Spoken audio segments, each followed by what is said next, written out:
Oh, I'm hungry. Is it rude to have a snack on camera?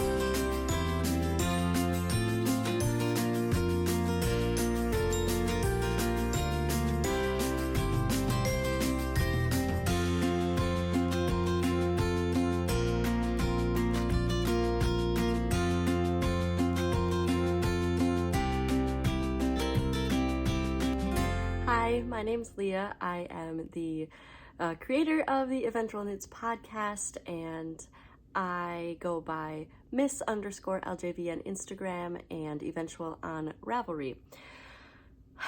It's been a couple weeks since I last podcasted. I have a good reason for it. I'm just gonna get it out of the gate here. We did end up losing our cat Grim.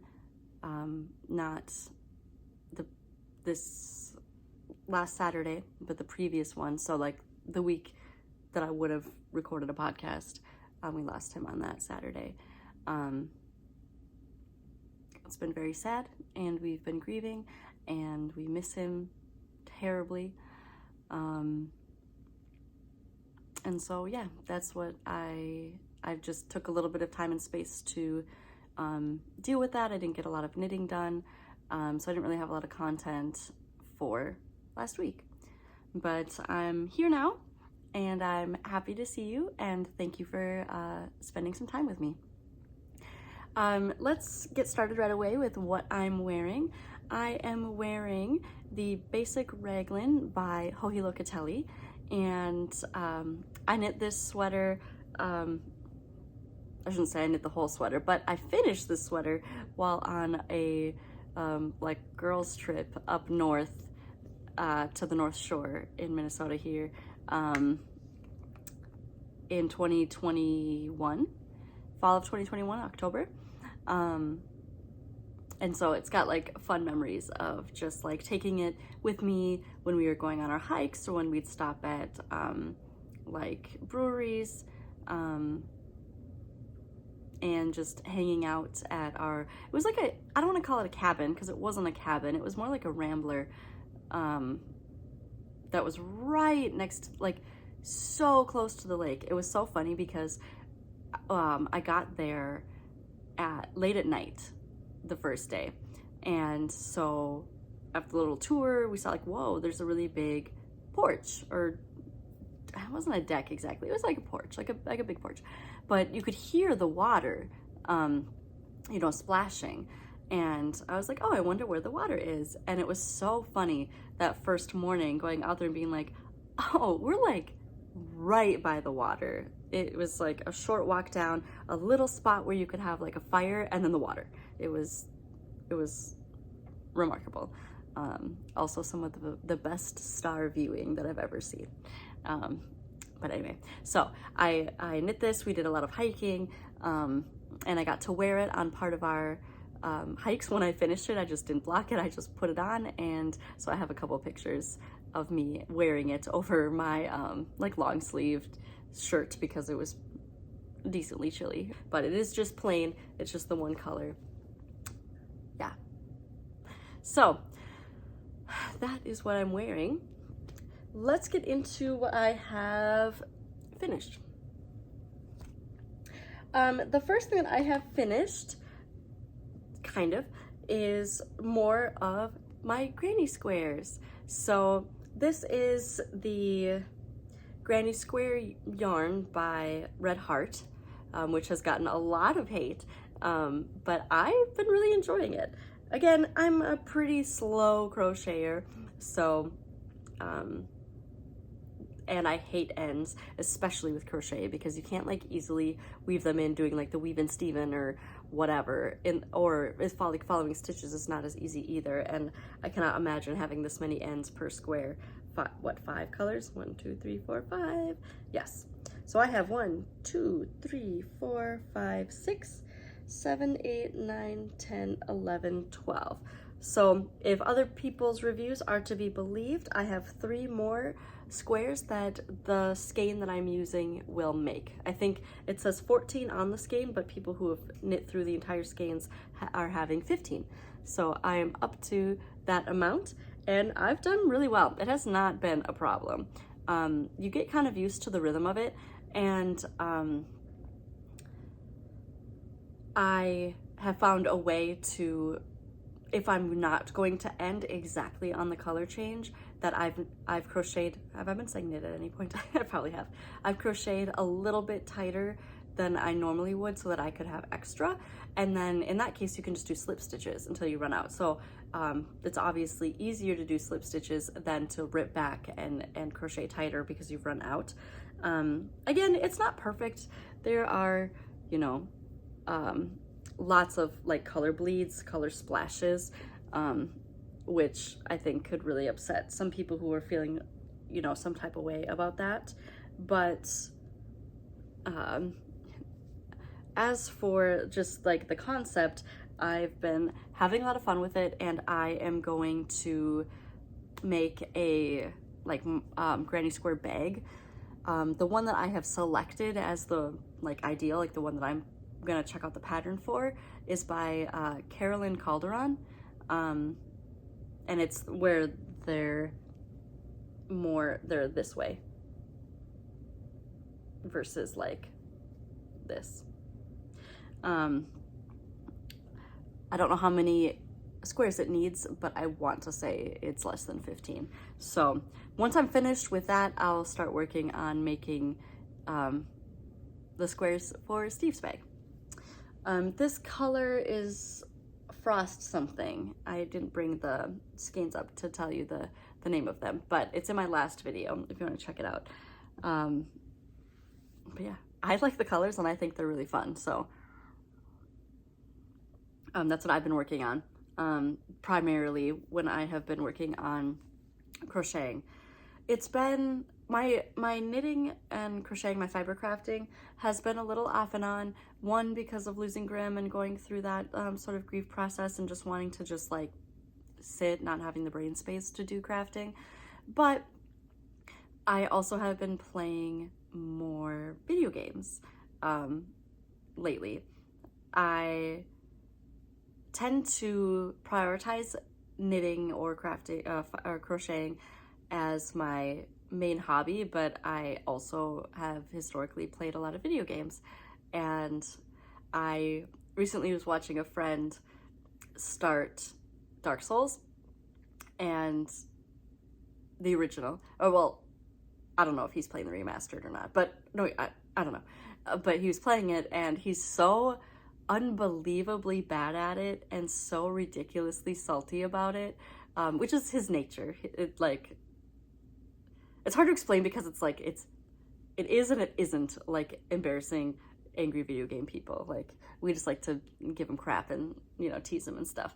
So I just wanted to, it started as me kind of being a little jealous, like, oh my god, that looks so fun. Like I love like I really like roguelikes. I like Hades, and I like very difficult games. It's so strange. My favorite games end up being difficult games. And like Hades or roguelikes are where you're like doing the same thing over and over again and getting better and better and better, with changes and stuff like incentives and whatnot. It's not literally the same. And I could play that for so long. And really at its core, Dark Souls games are games where you are repeatedly dying and you're learning how to fight various bosses and how to progress through the game. And so I kind of got a little jealous because I was just like, oh, I want to try that. That looks so fun. And I wanted to see if his little ninniness was warranted or not.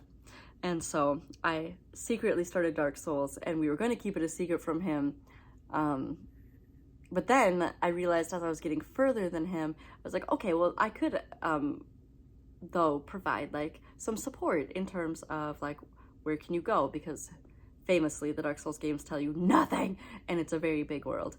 So, like helping out with that, or just like giving pointers, of which he will not listen to, but still like having pointers. And so I've been playing a good amount of Dark Souls recently, and it has been so fun. I love a good video game. All that said, that's just why my crafting has been a little bit less lately. The other thing I have finished, I haven't completely finished it because I really wanted to show you guys before I connected it, but I did finish my doodle cowl or scarf. I had said before that I just picked one of the random patterns. I picked the Arctic Doodle by Jamie Lomax, but that I wasn't actually, sorry, moving that, but I wasn't actually doing the like full doodle cowl. I was just choosing, I have, Jamie Lomax makes doodles, aka charts, and she sells like cards, and she also sells digital versions, and she also sells full patterns, or what she calls like add-ons or extensions or something to indicate that it's not a pattern, that it's just charts, which I didn't know. So I think I've bought multiple patterns when I could have just paid for the charts, which is a little bit cheaper. But anyway, they're just little charts, and they are themed. So there's seasons. There's a fall, winter, spring, and summer. There's also specific for winter, specific for, I don't think it was called Valentine's Day, but I think there was, that she has something else. In the very, very, very beginning, she released an 8-bit set, which is mostly like Space Invaders, which I ended up buying because I was just curious. And like Galaga. And what else? Oh, released like a Seattle one, a Portland one. I bought both, even though I've never been to Portland, but I have been to Seattle, and I really, really like the area. More Bellevue than Seattle, but I do like Seattle proper as well. And yeah, so there's a bunch of them. So I just have a lot of them, and I just would go through and choose the pattern that was sort of speaking to me, or the chart that was speaking to me in the moment. I had won a set of like rainbow, basically, mini skeins from Bee Woolen, one of the local yarn shops, to me. And they were DK mini skeins, which was, I mean, I got to pick, but I wanted DK. And so I decided to use each mini skein as one of the charts. And then I picked 3 yarns for the background. And now that I'm finished, I have so many things to say about it. But so I just used each yarn basically once, very, very occasionally, very rarely, I should say. I can think of 3 charts that this happened on, that it required 3 colors. And so I might have used one of the other colors in the process, but I tried to use only one of like the upcoming color or the previous color so that it stayed on the gradient. And then towards the end, I used an outside color, and I'll show you in a second. But I wanted to show you what I've got so far, or what I've got in the all straight before it's permanently like in a circle. So here's what I've got. I guess I'll start at the end.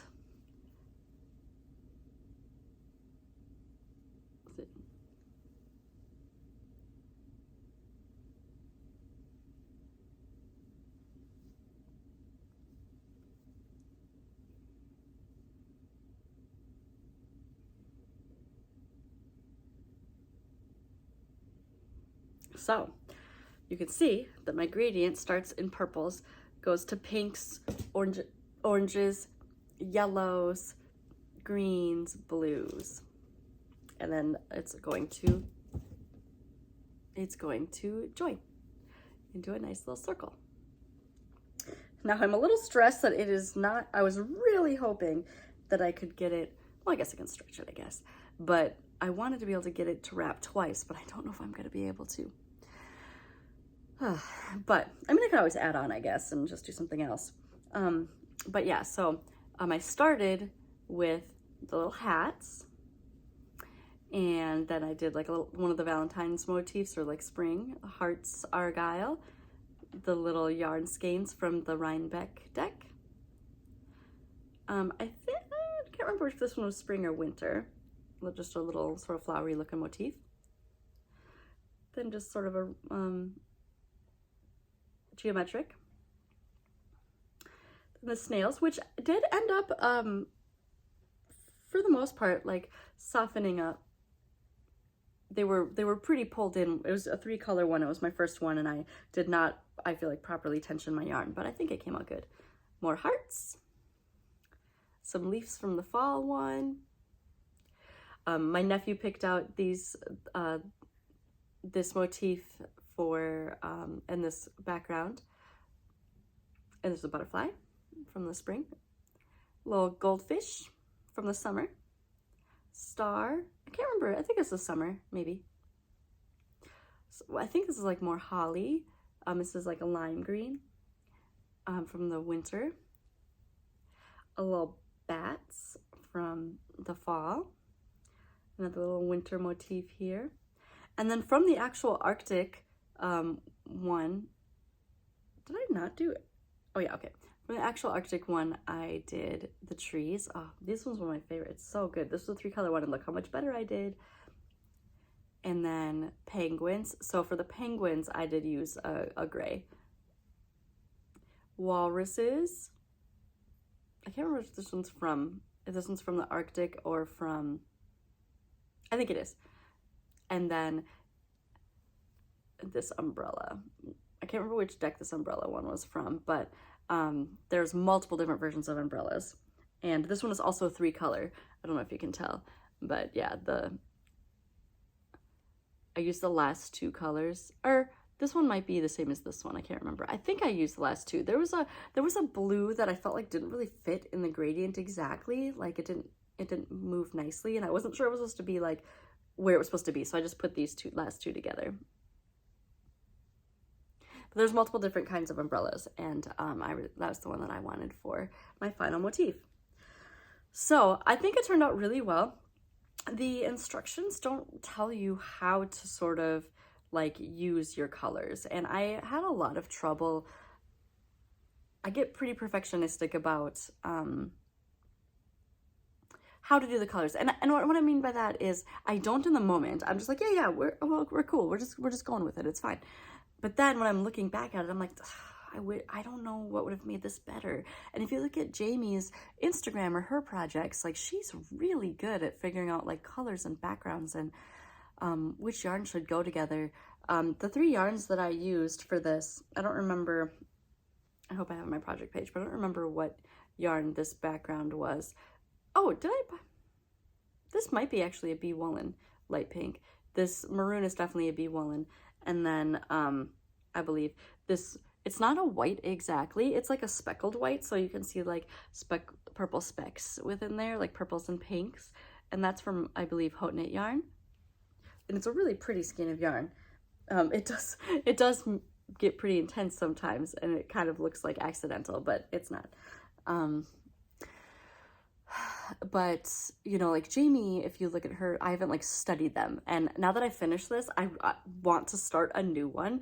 I'm like really, it was a lot of fun, and I think I shortened the number of repeats. I think that it wants you to do 5 repeats of the charts, and 5 was way too wide for me, and 3 was too narrow, so I ended up doing 4, and I think that that is a good width. And I see it still might even be too narrow, or I mean too wide. Like I might need to cut down to like 3. Just feels so like it would be just a little too narrow. But I want to study like how she sort of breaks up the colors, and I know that sometimes she even throws in just like a row or 2 of a separator color or whatever, and I am not, I don't want to say I'm not creative, but like my brain doesn't work that way. And so I need a little bit more help to figure that out. But at its most basic level for my very first time, I think this with the gradients and with the motifs and it's just picking the ones that I really wanted to knit, I'm super happy with it. And I'm going to join this, I think, on the Mobius. I think I'm going to do that because I do want to wear it too. And I feel like just joining it that way from the first place would be better. If you know better than me, let me know. But yeah, let me know which one's your favorite also. My favorite parts are these 4 and maybe 5, and then the Arctic section, and then like these first 4 charts. I feel like the beginning and the end are like my most favorite. I mean, like this one is, I love the leaves. The color just ended up being so perfect. And this one's fun too. It's all good. Obviously I picked ones that I wanted to make, but it's really good. So as for the charts themselves, there is some stranded knitting sometimes. And as she is so popular now and feels probably more pressure and also wants to continue to be successful, she's making more complex charts with lots of different 3 colors, which is wild to me because I feel like so many people are already pretty shy about color work to begin with, and now they're trying 3-color color work, which is great. But it is interesting, and I was like, no, not so much 3 colors when I saw like the ones that she's planning on releasing. But once I got to the like the walrus was kind of annoying because this is a lot of stranding right here, but it wasn't that big of a deal. And it's, you don't just like, I'm stranding all this I'm carrying all this yarn just for the little walrus teeth, you know. But like this 3-color color work wasn't bad. This one actually was not as bad as you think it would be, and I was really proud of it. So, I mean, I'm getting better, right? The more you practice, the better you get at it. And stranding, for those of you who don't know, is when you're catching floats.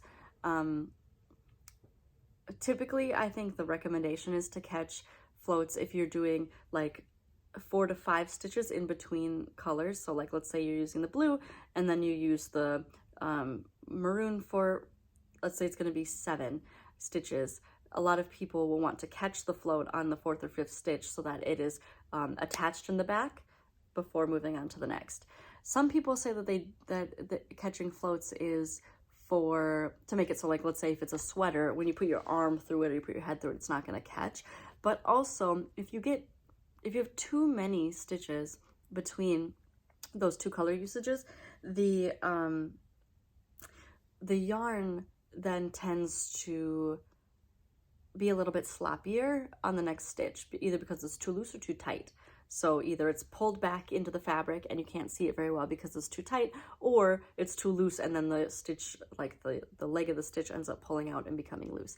So I personally like to play with fire, and I am comfortable doing like 8 stitches between catching a float. So like I would only catch a float if it's more than 9 stitches. So it has to be like 10, 11, 12, 14, you know, something like that.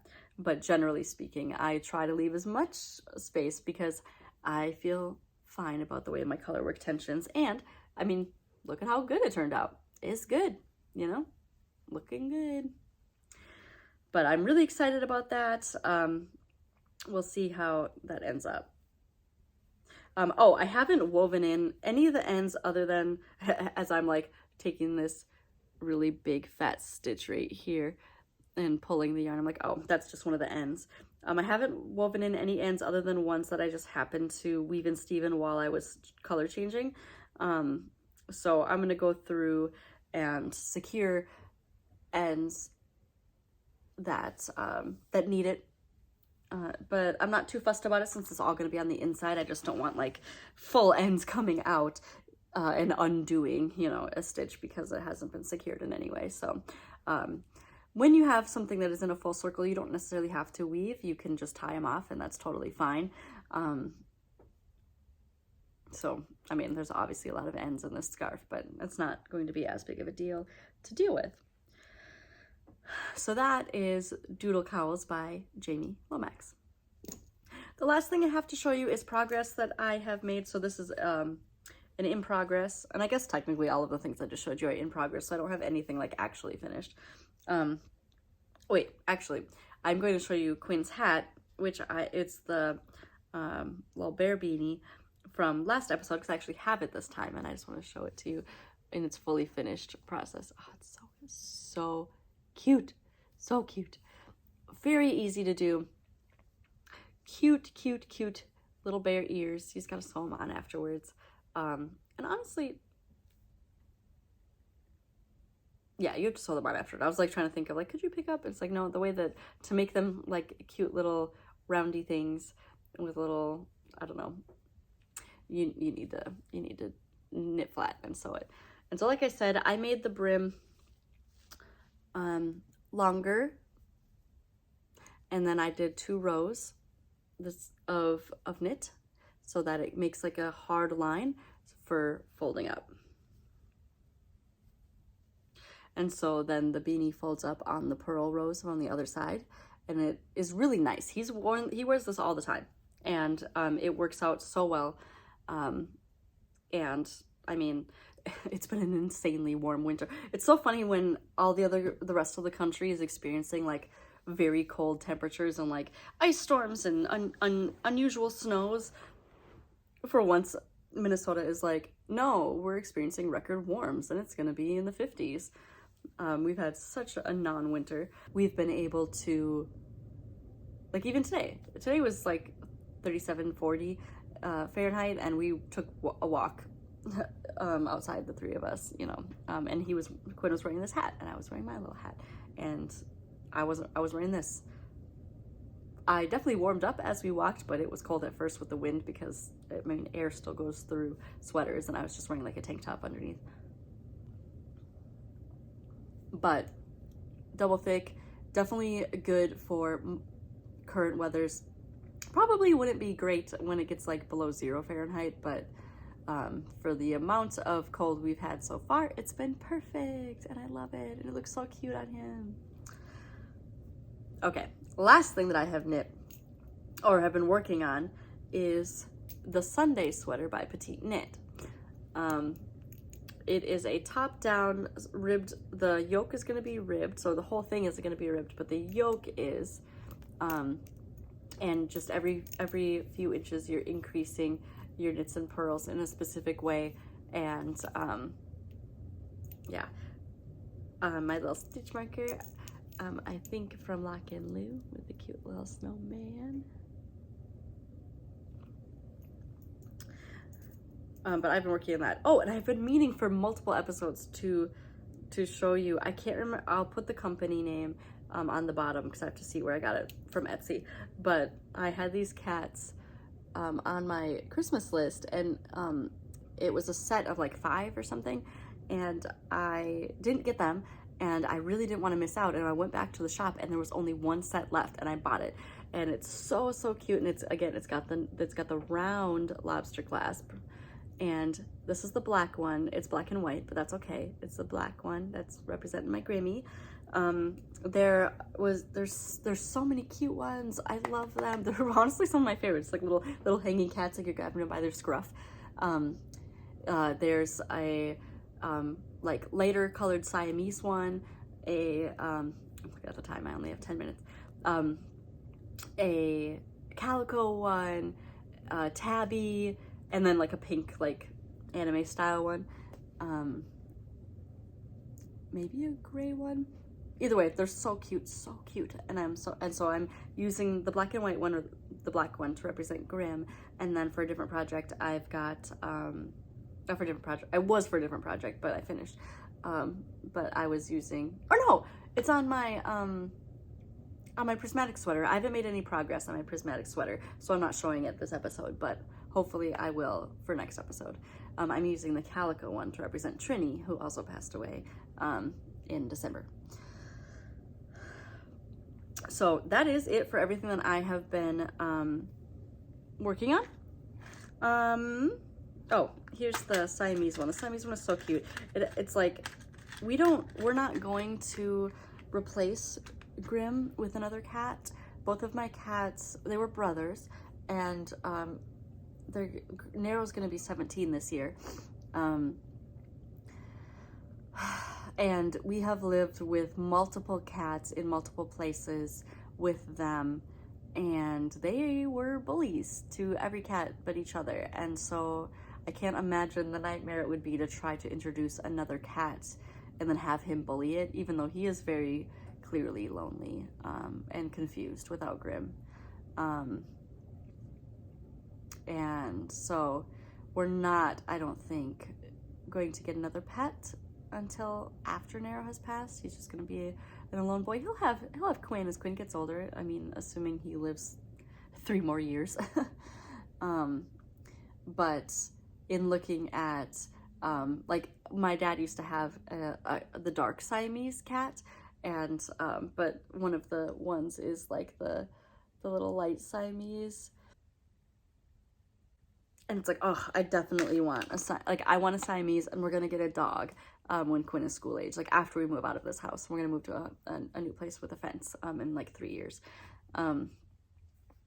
So it's like, it's just, I just love animals. I wish we could have all of them. Our plan is actually to foster dogs, with the expectation that we'll probably foster fail at some point. But I think that that's really good for us. So, yeah, that was those stitch markers. I also, it was so funny. My mom is so funny. Hi, Mom. So, I did a whole rant about wish lists, I think, on my last episode. But I have a wish list on things to get me, the app, and for a couple of shops. One of them is Simply Serving. One of them is like Sam's Tiny Trinkets. I think that's what this one came from. But just like little stitch markers. And I just chose a random image, and I was like, get me any. I just want any cute stitch markers. I don't care what they are. But my mom was so funny because, you know, polymer, clay, or like handmade stitch markers that are not like this sort of like cutout metal style or whatever, or that are more intensive, are expensive. You know, they're like $13 to $17 per stitch marker. And so my mom ordered me one for Christmas, and she expected a set, and it was only one, and she was like what? It's like, yep, that's why I put it on my wish list, because it adds up fast. But anyway, the one that she got me was this cute little Christmas cookie tree, a little frosted Christmas cookie, little sprinkles. I love like Halloween and winter stitch markers, but I am trying to branch out and just get other just cute ones. Like I had like the Kirby ones and the penguin one and whatnot the other day in the last episode that I showed you. So always love stitch markers. I've been using this like little yellow case. This is my travel case. It has like scissors and tapestry needles and lots of different kinds of stitch markers. And I just went through all of my stitch markers this weekend. And so I got a couple needle stoppers. And so I put all of the current ones that are my favorites right now in this box, and then sorted out the rest into various like containers around the basement where I am usually crafting. Let's see. Actually, I think I have 6 minutes. I think I can wrap this up in 6 minutes, maybe. If not, I'll come back and record a little more. But I wanted to show you that I got some yarn recently. I got a sweater's quantity of yarn recently. 5 Minute Dye Works did an upload, sorry about the crinkling, of more tweed. And one of them was, I can't remember what she called it. It's like rainbow speckled tweed or something, where the tweed isn't just like natural colors, that they are dyed special. So I got a sweater's quantity of this purple and this red. Hold on.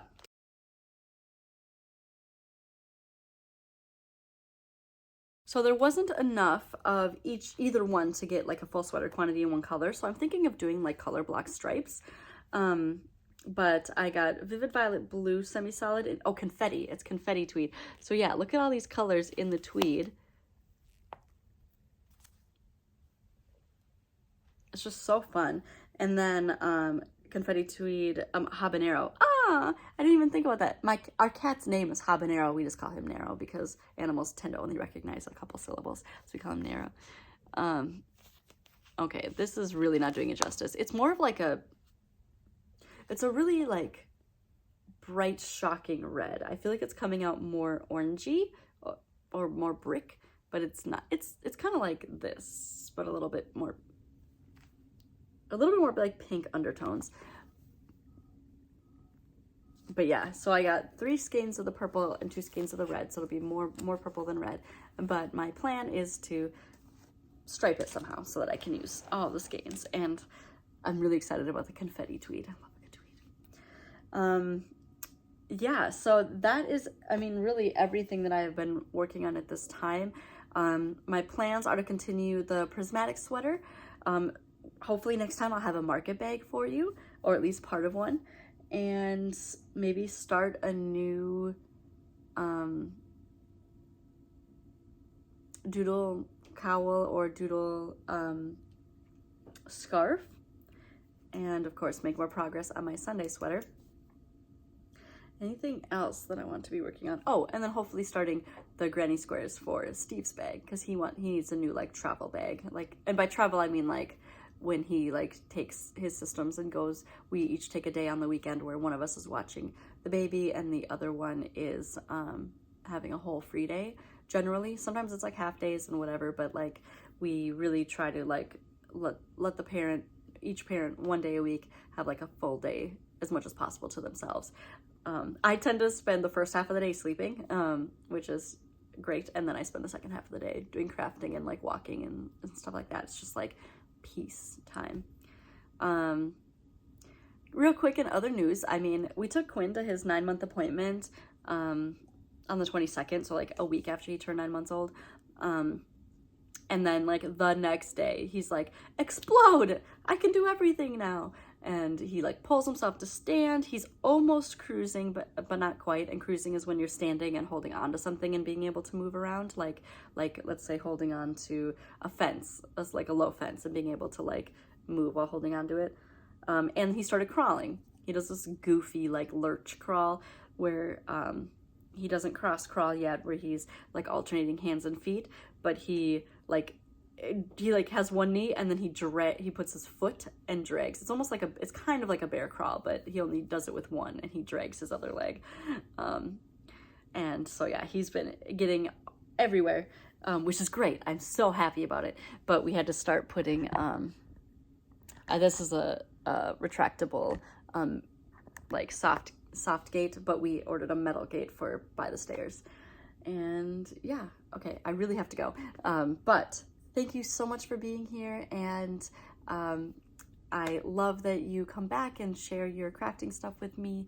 Let me know what you're working on, if you have any special Valentine's Day or February plans or anything like that, in terms of crafting. And I will hopefully see you in a week. Bye!